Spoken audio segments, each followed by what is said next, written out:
जाजपुर जिला बीजेपी कृषक मोर्चा पक्षर सदस्यता अभियान। जाजपुर जिला बर्चुना ब्लॉक अड़कपुर ग्राम पंचायत अधीन बंधा पद्मलापुर स्थित श्यामसुंदर मंदिर परिसर जाजपुर जिला कृषक मोर्चा पक्षर बीजेपी सदस्यता अभियान कर्मशाला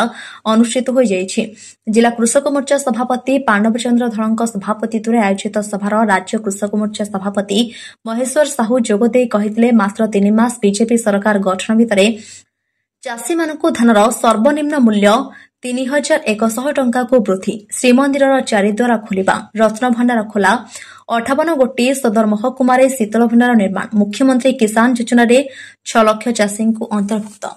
परिबा मंडी खोलिबा, चाषी आर्थिक अवस्था द्विगुणित करने सहित सरकार विभिन्न योजना को तृणमूल स्तर में पहुंचाइबा सहित प्रत्येक बूथ में 200 जन सभ्य संग्रह करने को परामर्श देथिले। देशर अखंडता सार्वभौमत्व रक्षा करने सहित अखंड भारत निर्माण करने सहित देशर ऐक्य परंपरा संस्कृति ऐतिह्य को उज्जीवित करने को आह्वान देथिले। अन्यमानक मध्य उपसभापति पोलिंग प्रकाश चौहान, प्राक्तन जिला सभापति आशुतोष परिडा, संपादक रमेश चंद्र राउत, सौभाग्य मिश्र, जिला नगर सभापति प्रदीप कुमार जेना, रवीन्द्र कुमार सतपथी, नृसिंह मिश्र, तपन कुमार सामल, जितेन्द्र विश्वाल, मंडल सभापति प्रदीप सिंह, सुरेश धड़ प्रमुख जोग देथिले। शेषरे उपसभापति उपेन्द्र कर धन्यवाद अर्पण करथिले। जाजपुर राजश्री साहू रिपोर्ट, चक्रव्यूह न्यूज। जाजपुर जिलार कृषक मोर्चा सभापति एकमात्र रहा जाजपुर जिले में प्रत्येक निर्वाचन मंडल में कृषक मोर्चा को जनसाधारण पाखे एवं प्रत्येक जनसाधारण कृषक घरे पहुँचे आम सदस्यता वृद्धि करवा मेम्बरशिप बढ़े दल को सुदृढ़ करवा यही परिप्रेक्षी में आज बैठक में आम बैठक करूँ या प्रतिश्रुति पालन कर बर्तमान बैठक शेष महोत्सव राज्य सभापति बीजेपी बर्तमान जो जंगल क्षय होता कारण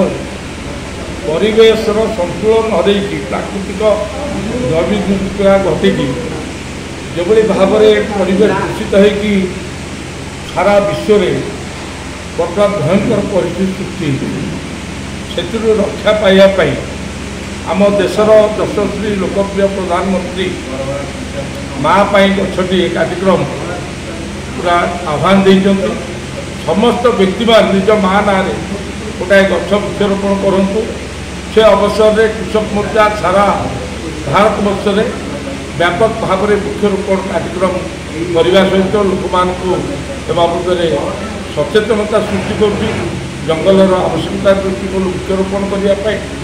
द्वितीय भारतीय जनता पार्टी संगठन को ओडिशा रे सर्वव्यापी सर्वस्पर्शी करने एवं ए सदस्यता अभियान में ओडिशार चाषी भाई माने भारतीय जनता पार्टी सहित जोड़ी हूँ से लक्ष्य नहीं कि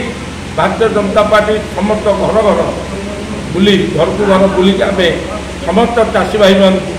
परिवार लोक मान आम सदस्यभुक्त करूँ एवं आमर ओडिशार चाषी दरदी मुख्यमंत्री सरकार को आसवा 3 मास न पूर्व धान क्विंटाल 3100 टंका करवा एवं 58टी सब डिविजन में शीतल भंडार प्रतिष्ठा करवा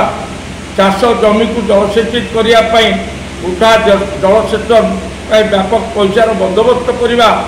एवं पीएम किसान ले 6 लाख चाषी की अंतर्भुक्त करवा एवं सहरांचल चाषी मान को पीएम किसान ले अंतर्भुक्त करवा एवं चाषी मानक वर्ष में 2टा किस्ती सीएम किसान को नुआखाई दिन आमर जो भाव में शुभारंभ कले मुख्यमंत्री एवं 46 लाख ऊर्ध्व चाषी के लाभान्वित हेले ए सब विषय को नहीं एवं परिवार चाषी मानक समस्त ब्लॉक हेडक्वार्टर परिवा मंडी खोलिबा एवं चाषी परिवार पिला माने उच्च शिक्षा 2 लाख टंका छात्रवृत्ति जो योजना प्रणयन करवा ये एक ऐतिहासिक दुर्गांतकारी पदक्षेप आमर मुख्यमंत्री मोहन चरण माझीकर एवं एथिपाई बीजेपी कृषक मोर्चा ए बार्ता को लेकिन सारा राज्यर पूरा चाषी मान पाखक जीव एवं सबू चाषी मान को कृषक कल्याणकारी योजना बाबद सचेतन करने